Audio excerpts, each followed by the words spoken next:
Break के बाद स्वागत है आपका। एक बड़ी खबर आपको बता दें, कांग्रेस कोषाध्यक्ष अजय माकन ने प्रेस कॉन्फ्रेंस की है।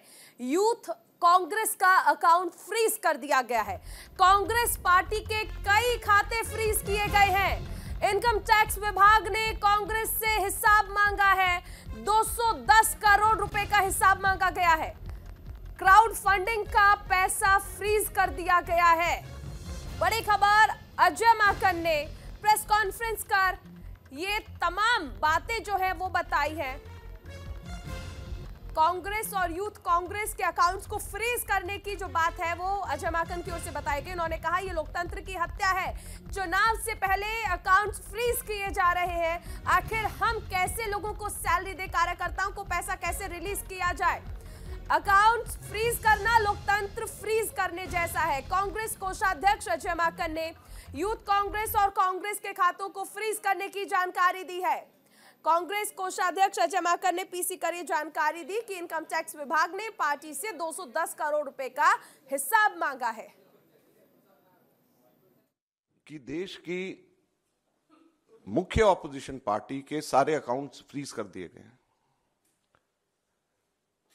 कांग्रेस पार्टी के अकाउंट्स पर तालाबंदी हो गई है। कांग्रेस पार्टी के अकाउंट्स फ्रीज कर दिए गए हैं। हमारे देश में लोकतंत्र पर तालाबंदी हो गई है और ये कांग्रेस पार्टी के अकाउंट्स फ्रीज नहीं हुए हैं, हमारे देश में डेमोक्रेसी फ्रीज हुई है। हैरानी की बात यह है कि जब 2 हफ्ते केवल यह हफ्ता चुनाव घोषणा के लिए रह गए हों, ऐसे समय में प्रमुख ऑपोजिशन पार्टी के अकाउंट फ्रीज करके यह सरकार क्या दिखाना चाहती है और किस आधार पर फ्रीज करे गए हैं, मैं आपको बताना चाहूंगा तो हास्यास्पद है। और ना केवल कांग्रेस पार्टी के, कल शाम को यूथ कांग्रेस के भी अकाउंट फ्रीज कर दिए गए।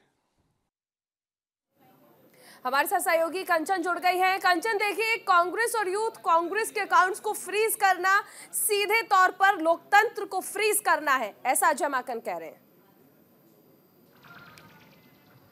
जी बिल्कुल, देखिए, आज कांग्रेस के कोषाध्यक्ष अजय माकन ने जो प्रेस कॉन्फ्रेंस करके साफ तौर पे भाजपा पार्टी पर आरोप लगाया है, कहा है कि हम लगातार कहते आ रहे हैं कि जिस प्रकार से हमें विपक्षी पार्टियों को दबाया जाता रहा है और अब विपक्ष की सबसे बड़ी पार्टी कांग्रेस पार्टी के अकाउंट जो सीज किए गए हैं 2018-19 के इनकम टैक्स रिटर्न के बेसिस पे जो 210 करोड़ रुपए मांगे गए हैं, उसको लेके कहीं ना कहीं ये सीधे तौर पे विपक्षी पार्टियों को दबाने का काम सरकार कर रही है। देखिए, कांग्रेस अध्यक्ष मल्लिकार्जुन खड़गे ने भी एक्स पर पोस्ट कर कहा है कि हम तो शुरुआत से कहते आ रहे हैं कि आने वाले समय में चुनाव नहीं हुआ करेंगे, ये लोकतंत्र पर एक तरीके से ताला लगाने के बराबर है। तो कहीं ना कहीं लोकसभा चुनाव सर पर है और जिस प्रकार से 2 सप्ताह के भीतर ही लोकसभा चुनावों की तारीखों का ऐलान होना है और इस प्रकार से अजय माकन का, कांग्रेस के कोषाध्यक्ष का बयान निकल कर आना और तमाम तरीके के आरोप लगाना कि हमें अपने कार्यकर्ताओं को पैसे देने में और बिजली का बिल भरने तक को लेकर मुसीबत का सामना ये समझना चाहेंगे आपसे कि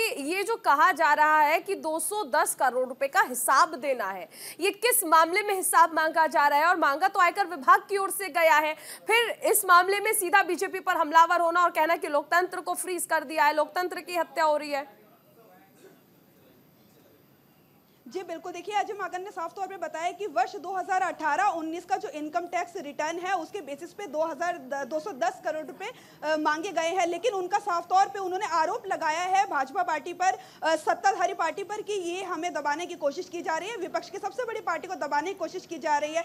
लोकसभा चुनाव सर पर है, यदि हमारे सारे अकाउंट्स फ्रीज कर दिए गए हैं, हमें बिजली का बिल भरने तक में दिक्कत होगी। राहुल गांधी की जो भारत जोड़ो न्याय यात्रा शुरू है, मणिपुर से शुरू है और अब यूपी में एंटर करने वाली है आज, तो कहीं ना कहीं यात्रा में भी पैसों की दिक्कत का सामना करना पड़ेगा और उसको लेके आज अजय माकन राहुल गांधी से मुलाकात करेंगे और आगे की रणनीति तैयार करेंगे। वहीं कांग्रेस के अध्यक्ष मल्लिकार्जुन खड़गे ने एक्स पर पोस्ट कर कहा है कि हम इसके खिलाफ सड़क पे उतरेंगे, यदि हमारे पास पैसे नहीं होंगे तो लोकसभा चुनाव सर पर है और हमें कई दिक्कतों का सामना करना पड़ेगा। साफ तौर पर बिना पैसों के चुनाव नहीं लड़ाया जा सकता। तो उन्होंने इन सभी बातों को करते हुए कहा है और ये एक साफ तौर पे बोला है कि हम इस मुद्दे को लेकर सड़कों पे उतरेंगे यदि हमारे जिस प्रकार से हमारे अकाउंट फ्रीज किए गए हैं। यूथ कांग्रेस का कुल 4 अकाउंटों को फ्रीज किया गया है। मैं आपको बता दूं 4 अकाउंट फ्रीज किए गए और उसको लेकर लगातार हमलावर भी है कांग्रेस। आनंद भी हमारे साथ बन गए हैं। आनंद, देखिए, कांग्रेस ने सीधे तौर पर इसका ठीकरा बीजेपी पर फोड़ दिया है। भले ही इनकम टैक्स की ये कार्रवाई हो, लेकिन कांग्रेस ये कह रही है कि बीजेपी लोकतंत्र को फ्रीज कर रही है, सिर्फ कांग्रेस के अकाउंट फ्रीज नहीं हो रहे हैं।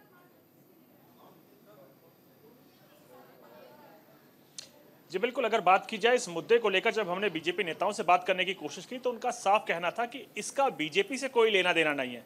दरअसल ये जो पूरा मामला है 2018 और 19 की जो बैलेंस शीट होती है, जो दिसंबर तक, मार्च तक देनी होती है इन तमाम पार्टीज को, तो उसमें कांग्रेस ने लेट किया।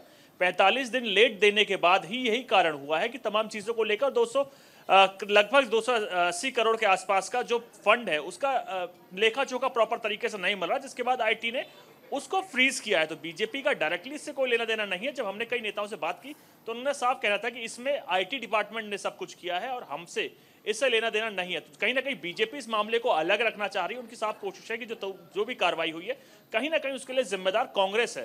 कांग्रेस ने ही अपनी बैलेंस शीट लेट सबमिट की, जिसके कारण आईटी को आगे जांच करनी पड़ी और जांच करने के बाद भी 280 करोड़ से लगभग के रुपए की डिटेल नहीं मिल रही कि कहां खर्च किए गए हैं, जिसके बाद ही तमाम चीजों को लेकर उसने फ्रीज किया है।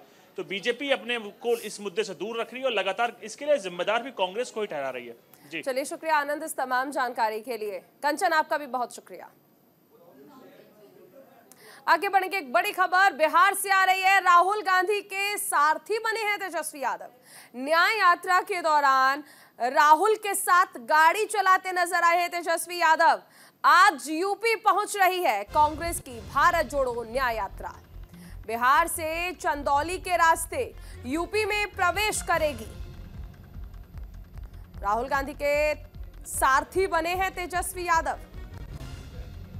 न्याय यात्रा के दौरान राहुल के साथ गाड़ी चलाते नजर आए तेजस्वी।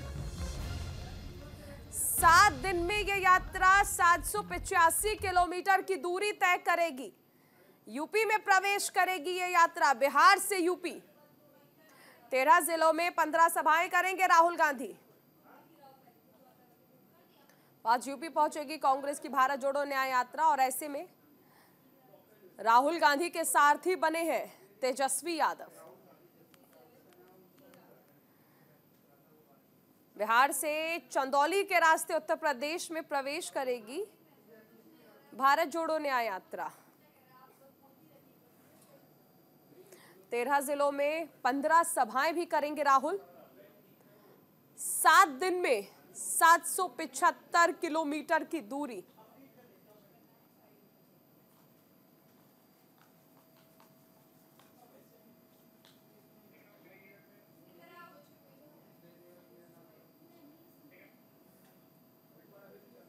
तो यूपी में राहुल गांधी की न्याय यात्रा पहुंच रही है, जहां पर 13 जिलों में राहुल गांधी 15 सभाएं करने वाले हैं। 7 दिन में तय होगी 785 किलोमीटर की दूरी। आज चंदौली जिले के नौबतपुर में यह यात्रा प्रवेश करेगी। तो चंदौली जिले के नौबतपुर में यह यात्रा आज प्रवेश करने वाली है। वहीं 17 फरवरी को काशी विश्वनाथ मंदिर में पूजा अर्चना करेंगे राहुल गांधी। लगातार आगे बढ़ रही है भारत जोड़ो न्याय यात्रा और बिहार से अब उत्तर प्रदेश में प्रवेश करेगी।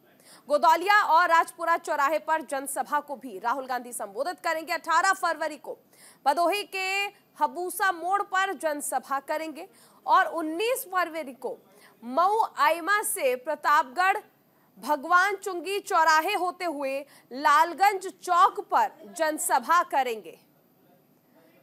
सांगीपुर होते हुए 19 फरवरी को अमेठी पहुंचेगी ये यात्रा। अमेठी के बाबूगंज में जनसभा करेंगे राहुल गांधी। 20 फरवरी को अमेठी से रायबरेली पहुंचेगी भारत जोड़ो न्याय यात्रा। रायबरेली के सुपरमार्केट के पास जनसभा संबोधित करेंगे और रायबरेली से मोहनलालगंज के रास्ते लखनऊ पहुंचेगी ये यात्रा। लखनऊ में घंटा घर के पास जनसभा को संबोधित करेंगे राहुल गांधी। 21 फरवरी को उन्नाव होते हुए कानपुर के घंटा घर पहुंचेगी ये यात्रा और यहां पर भी जनसभा का कार्यक्रम रखा गया है। कानपुर से रनिया होते हुए जालौन पहुंचेगी ये न्याय यात्रा। 22 फरवरी को झांसी से शुरू होगी राहुल गांधी की न्याय यात्रा और 22 फरवरी को ही यूपी से मध्य प्रदेश के दतिया में प्रवेश कर जाएगी।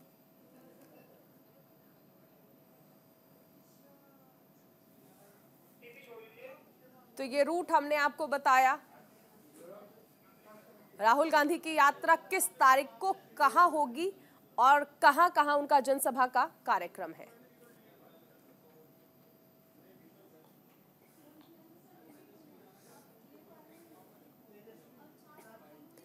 आगे बढ़ते एक बड़ी खबर आ रही है। पश्चिम बंगाल में बीजेपी डेलीगेशन को पुलिस ने रोका है। संदेश खाली जा रहे डेलीगेशन को पुलिस ने बीच में रोक दिया है। रामपुर नॉर्थ 24 परगना में बीजेपी डेलीगेशन को रोका गया है। 6 सदस्यीय फैक्ट फाइंडिंग टीम बनाई गई है जो संदेश खाली का दौरा करने वाली थी। बीजेपी राष्ट्रीय अध्यक्ष जेपी नड्डा ने यह जांच समिति बनाई थी।